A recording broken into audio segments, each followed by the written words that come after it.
All right, so I have here an excerpt at the beginning of a Bach chorale. O Haupt, voll, Blut und Wunden is my absolutely terrible German pronunciation, but that is the name of this chorale. Let's hear it.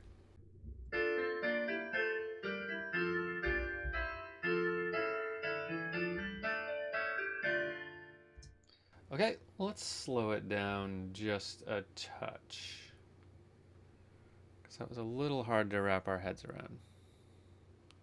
Okay, one more time, a little bit slower tempo.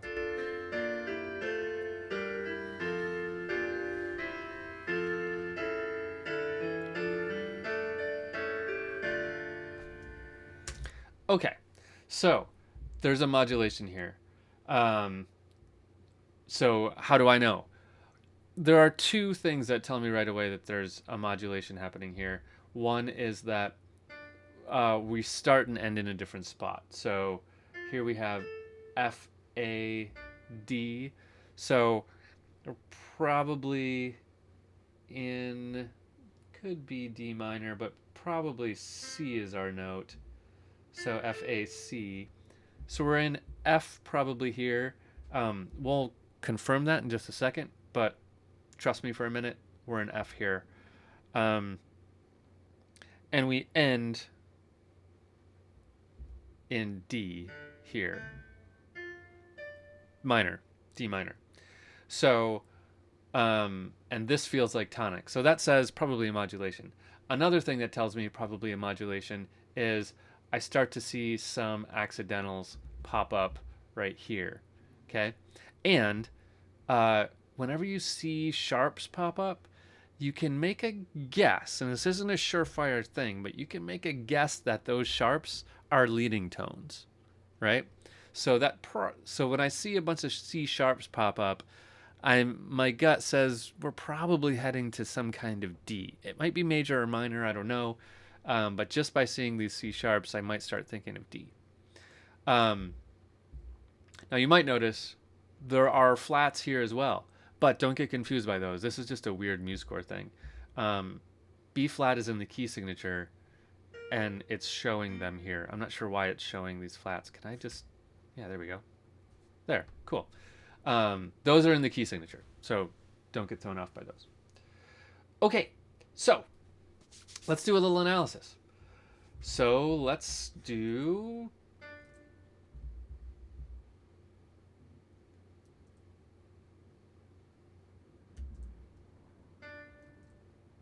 Where did that go? Oh, there it is. Okay. So let's say we're in F. So we're going to do F colon,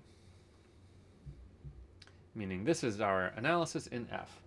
So let's call this, we don't really need to call this 1 actually. Let's call this a DFA, which is going to be what in the key of F? It's going to be a 6. So we're going to start on a 6, which is okay. It's Bach. You know, he's tricky. Okay, then we're going to go to here.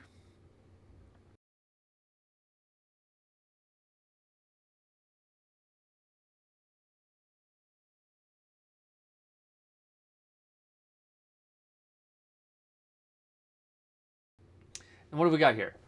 We have D, F, D, B. So how do we get that into a triad? B flat, sorry. B flat, D, F is our triad in the key of F. That is a major, 4. Okay, let's go to the next downbeat, or not the next downbeat, but the next beat. We're going to call these two notes here pathing notes because they're stepwise in between. Feels pretty good to call those passing. What do we have here? A, C, F, A. So we have a 1.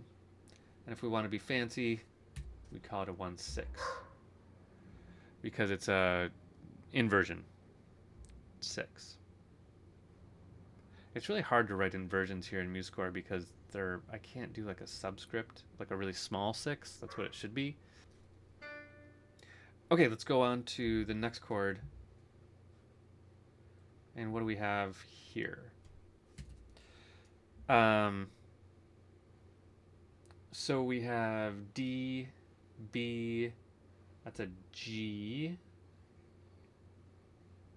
and G. So G, B flat, D is a 2 chord.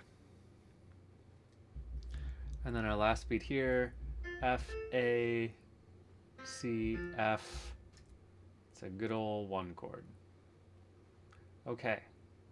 Nothing out of the ordinary.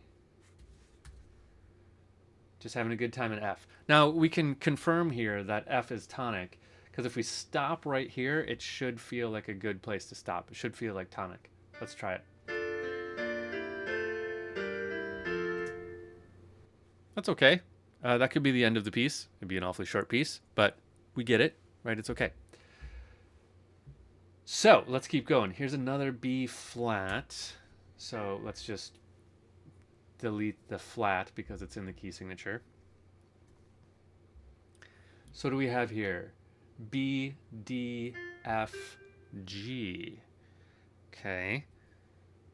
So probably G, B flat, D, F, right?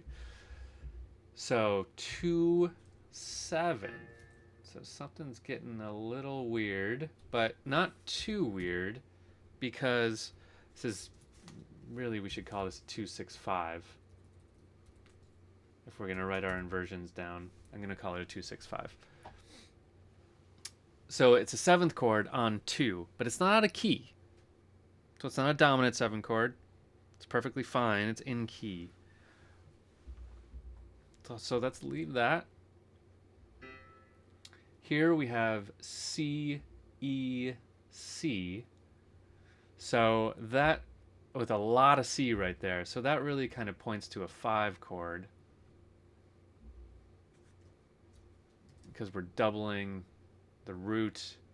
It's in the bass, C, E. That's 5 chord. And then here, F, A, C, F. A 1 chord. So we have a little perfect authentic cadence right there, right? 5-1. Great. Okay, so what happens next? Now we get into these C sharps start popping up. So something strange is about to happen. Okay, so this video is getting quite long, so let's break it and cut to a new one and figure out the modulation in the next part.